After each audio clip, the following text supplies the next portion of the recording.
HarlequinAudio is proud to bring you Episode 4 of Tough Justice, an FBI thriller in 8 parts. By Carla Cassidy, Tyler Ann Snell, Carol Erickson, and Gail Barrett. Episode 4, Trapped, by Gail Barrett. Performed by Thérèse Plummer. The body count is rising fast, and there seems to be no end in sight. Luckily, they got Anna back, but the killer is playing with lives, choosing who survives and who dies. Is the baby on the list? Is that why Lara was sent the rattle? The task force is getting closer to shutting down Moretti for good. If only they could find and stop the sniper.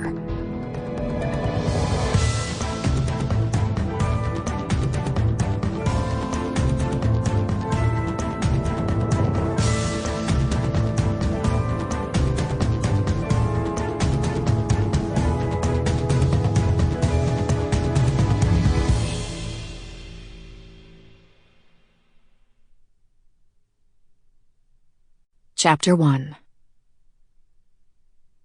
It was one of life's ironies that the most stunning man she'd ever met had the vilest heart. Lara Grant sat behind the glass partition at the federal maximum security prison in Selden, Long Island, everything inside her tensing as Moretti sauntered into the room. The man was insanely good-looking, with his hard, chiseled face, the desperado beard stubble shadowing his jaw, that wickedly carnal mouth. He was tall and lean, all masculine angles and energy. His broad shoulders padded with extra muscle now that he'd spent months pumping iron behind bars. And even handcuffed, even dressed in an orange prison jumpsuit with armed guards on either side, he exuded an aura of power. He was every woman's fantasy and nightmare. His raw beauty masked an evil heart. Devoid of any conscience, he threatened every principle Lara stood for, and was murdering everyone around her in his quest for revenge. "Are you rattled yet?" His ominous message still reverberated through her memory as she waited for him to take his seat behind the protective glass. Hell yes, she was rattled, because the threat behind that tiny silver charm he'd sent was clear. The baby's family was now in this killer's crosshairs, and she didn't have a clue how to keep them safe. His gaze met hers through the glass. A frisson of fear slithered through her, and it took all her effort to conceal her response. His eyes were shrewd, mocking, amused, as if he'd orchestrated this meeting merely to torment her.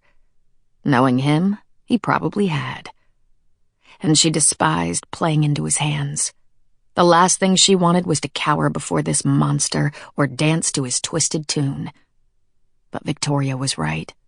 Her daughter's kidnapping and the message the kidnapper had sent through Anna had substantially upped the stakes.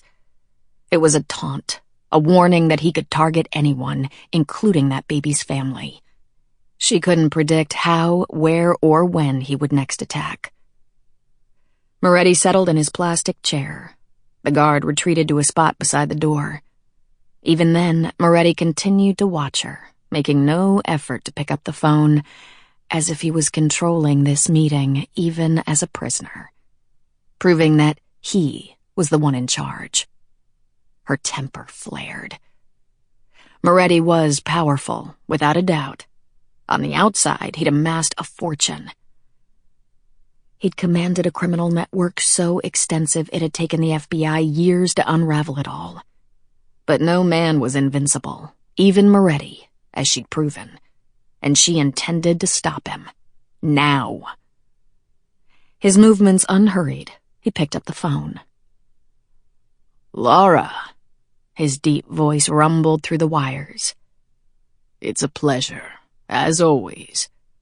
The slight emphasis. Sample complete. Ready to continue?